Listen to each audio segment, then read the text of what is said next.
Welcome, everyone. Welcome to Chop House Chatter. This is episode 3. I'm Jackson. And I'm Thomas, and we have a special guest in the Chop House today. Let me run down a few of his accomplishments first. This is a two-time Collegiate Conference champion. He's a tournament MVP. He was Player of the Year, Twin Cities Decade Team, and he is the Southern Maine Community College 2022 Hall of Fame inductee. Welcome to the Chop House, Dan French. Thank you. Pleasure to be here. Oh, yeah, hey, that's a lot right there, French. That's a lot to run down. You had a good playing career. Hey, man, worked hard for it, kept my head down working, and, good things happen to the people that do the right things at the right time, Yeah, out of all those accomplishments, which one are you most proud of as a player? I would say YSCC championship. You can obviously get caught up in your personal awards, but I think the best players are built off of, the team accomplishments. And I think us as a program winning those two conference championships in the years that I was there, making it to the USCAA national tournament, those are the most, proud moments that I could be a part of in my playing career, is being a part of a really quality team, a really quality program, and just really, stepping up for the athletic department at Southern Maine Community College. All right. So that is you as a player, and I've gone through your social media. You have transitioned into being a coach now. So how has your perspective changed from being a player to now being a coach and molding the young minds of tomorrow's baseball?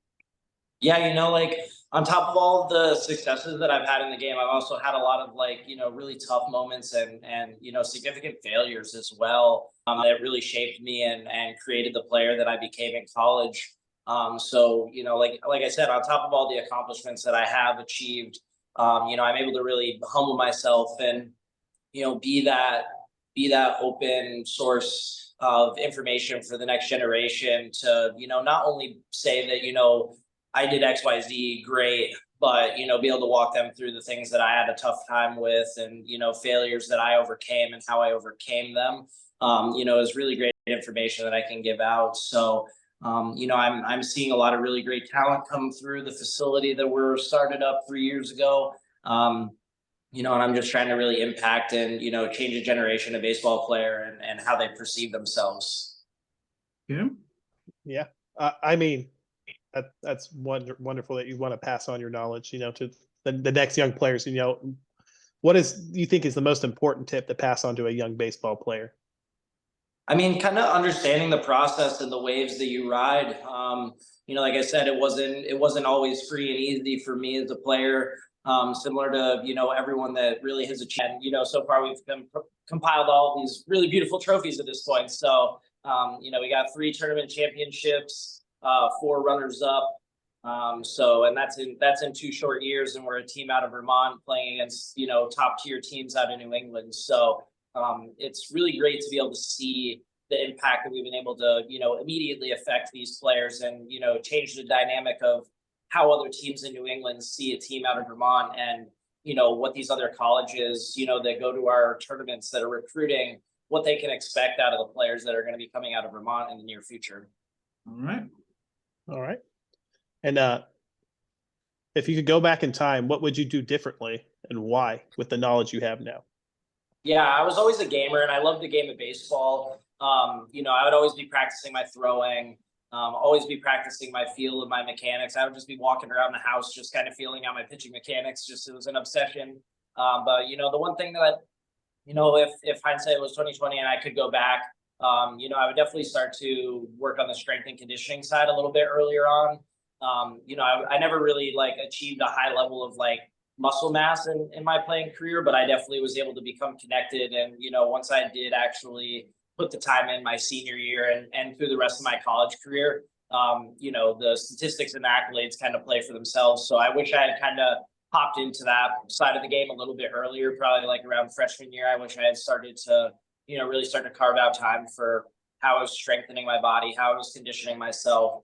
But that's just a part of the learning curve where, you have your focus, and, that's why I'm really excited to be that guiding hand to make sure that, I didn't really have anyone to kind of lay the foundations of what I need to be working on at what time. and, what age group is the appropriate time to start working on specific things. So being able to lay out a plan like that for all of our athletes, and, for our younger guys, we focus more on, body weight and explosive drills where, once they get into freshman, sophomore year, depending on athleticism and natural strength, we'll start to, teach them on the specific, lifts that they should be starting to work on. And, when do they start to add weight, and all these different regimen plans that we put together for them is really something that, is really going to help them continue to gain, physically and mechanically in this game of baseball for sure. Okay. So did anybody inspire you as a player, or did anybody inspire you as a coach that you're trying to emulate yourself, whether you want to pitch like this guy or you want to coach like this guy? Growing up, I always obsessed over Justin Verlander. He was the guy that, before 97 was like the average, if you will. He was always a guy that had high velocity with a lot of great body control, and he looked like he was throwing the ball effortlessly. So it's just someone that I always tried to emulate myself after on the mound, is how could I make my body project smooth, controlled mechanics while I was working on exploding through the finish of my mechanics and how I got to ball release. So he was some guys that, he was a guy that I really tried to, do a lot of research on. And, coming up through my age group, YouTube was, available, but it wasn't as significant as it is now. So, to look back on the tools that I had when I was playing, just being able to watch some slow-mo videos of Justin Verlander on YouTube was something that I tried to, watch. How did his body move? What were those patterns? What was the timing and sequencing of those patterns? And then I would try to, see how that would work for me. He had a little bit more of an elevated arm slot. I was more low 3/4, but, just the way that he moved through his lower half, and the way that he was able to really create a lot of his power was something that I tried to, focus on. And honestly, on the coaching side of things, I really try to emulate, my coach from high school, my junior and senior year, Brian Chandler. There was just something about him as a coach that, brought us together as a team. You felt really comfortable to approach him with any sort of topic, whether or not it be, where do you see yourself in the team? How can you, increase your role? And then also just kind of being that personable side where if you were to be, hurt, sidelined, or if, you just seemed like you were projecting a different, level of confidence, he would always be that opening door, just really welcome you in and try to make you feel right. And I think that's why our teams did so well when I was playing in high school. So, as a coach, I really want to be that guy that, is always allowing the kids to feel opening and very welcoming to, voice their opinions, their problems, and how I can help them try to solve those. Well, I love that, coach, that he made you the way you are now, and you picking Verlander. I mean, he's a Cy Young winning pitcher there. So that's a great person to try to emulate there. Yeah. Yeah. I mean, Verlander was your favorite player. So was your favorite team growing up the Braves? I see you rocking the Braves jersey there. No, so I actually got this when I moved down to Atlanta. I figured I was like, don't want to be like not rocking a Braves uni when I was, working for them. So Chipper Jones jersey, he was one of my favorite players. The Joneses were a lot of the really great players that I like to watch with the Braves. On top of, Greg Maddux, Smoltz, that Glavine, that whole, starting five that they had at one point. But my favorite team is the Red Sox. Growing up in New England, they were. I didn't actually have like a favorite team per se because I kind of like moved all over the place. I was born in Vermont. Bandwagon. What was that? Bandwagon fan. Yeah, exactly. At this point, for sure. But like I was born in Vermont. We moved down to Florida, then we moved to Rochester, New York, and back to Vermont. So I was just like a baseball fan in general. But Fenway Park was my first pro stadium that I ever attended a game to. So I kind of latched on and, had some loyalty obviously there. And, we're in a little bit of a rebuild here, but we've had a lot of great years in the past. So I like the franchise, like the players that we have coming up through the organization. We're young, but that's kind of the wave of, being a professional organization in baseball is it's really hard to hold on to that championship status year after year after year. It's really hard to achieve. Gotcha. So what is your current business venture? I know you're a coach, but what else are you doing right now? I'm owner and operator of the Strike Zone here. We've been going at it for about 3.5 years at this point. We're pushing 400 members that come into the building regularly, on top of just the community that we open up our doors to. We have automatic pitching machines that recreational players and just anyone that wants to have a good time in the community can come in here, be a part of our environment, and kind of see what's going on and how we're developing the next generation of baseball player. We actually do have an expansion that'll be opening up at the end of this month in Plattsburgh, New York. So it's really exciting that a 3.5 years into my business and the structure that I thought would be really successful is already expanding into another state that is relatively close for me to manage as well. So it's just exciting to kind of be a part of that and be able to grow baseball the way that I really felt that I put my passion and soul into the way I played it and the way I trained for it. And I'm really trying to give those kids the environment that I would have been looking for at that age group specifically. Gotcha. So we are on YouTube as well as Spotify. So can you try to take us through a little bit of your facility? Can we see a little bit?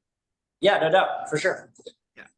And if you want to be as descriptive as possible, so those that are listening on Spotify, they can really get to understand what you're doing and what you have in your facility. So if they're ever up in Vermont, they can actually see what's going on. Yeah, for sure. So this is Entryway. It's all of our swag. Got a bunch of hoodies, t-shirts, whatnot. So we have 10 total cages in the facility here. This is our hit tracks cage, which gives us full data simulation on how hard the guys hit the ball, how far, all the analytics that they kind of compile for athletes that they're looking at the higher levels. So we're able to really paint a clear picture for our athletes on where are they strong, where are they weak, and where do we need to keep working. These are our 2 automatic pitching machines right here. We do have baseball and softball here. They throw actual baseballs, actual softballs. So they're not like the yellow dimple balls that are ruining, $300 bats. And plus they get like a real feel. It's not like hitting a lacrosse ball. It's actually hitting a real baseball and hitting a real softball. So they got a lot of really good feel of that. This is actually the training tunnel that I spend my life in every single day, 7 days a week, training the next generation right here. I do have a 3-wheel pitching machine in the back left corner. I don't know if you can kind of see that with the depth of my camera right now. Mm-hmm. But that pitching machine I use for training specifically, where these other pitching machines are more recreational style, come in, use them whenever you'd like. But with my pitching machine here, I can dial that thing anywhere from, low 60s all the way up to 96 miles an hour controlled in the zone. I can throw high speed breaking pitches, curveball, slider. I can also throw change ups, drop balls, pretty much anything that you would be looking for there. Now pause right there, French. You being 30 years old, how hard can you throw right now? You as a coach, how are you throwing to the players? I still throw 85 today. 85. I mean, that's not bad. No, it's not terrible. I was topping 87, 88 in college, but everyone gets old and I'm logging hundreds and hundreds of pitches every single day with minimal arm care at this point. So, this is another piece that, obviously a lot of people in baseball have seen is drive line and the plyo weighted balls. It's something really new, really innovative. I've done a lot of research on how they utilize these different weights, how it builds arm strength, how it builds better arm pattern through the throwing motion and the mechanics of it. It's just kind of funny to see how the generations of baseball have kind of evolved because, when we were probably playing, and I know when I was playing, you wouldn't even really want to pick up like a weighted ball that felt heavier than like a normal baseball. We would like pick it up and be like, oh crap, that thing's waterlogged. Yes. We're ditching this. And now kids are throwing, damn near, 2.5, 3 pound balls with, full to 80% intent, which is just kind of crazy to me, but that's the way the game has evolved over time. And then obviously looking at the strength and conditioning side, we have a lot of really good things that our players can utilize here, just as a base to really start to work on their bodies and working on that mobility and that strength side. That, like I said, if I could have done anything earlier on in my career, it would have been just spending a lot more time in this sort of space right here, working on my body, working on my quick twitch muscles, my explosiveness in my lower half. It was all stuff that kind of came to me naturally, but you get so much more when you have that build and that foundation and all that strength to create quality separation in your mechanics. So, you know, a lot of our guys we have programmed out for 5 days a week. They have their own strength and conditioning program that they follow along.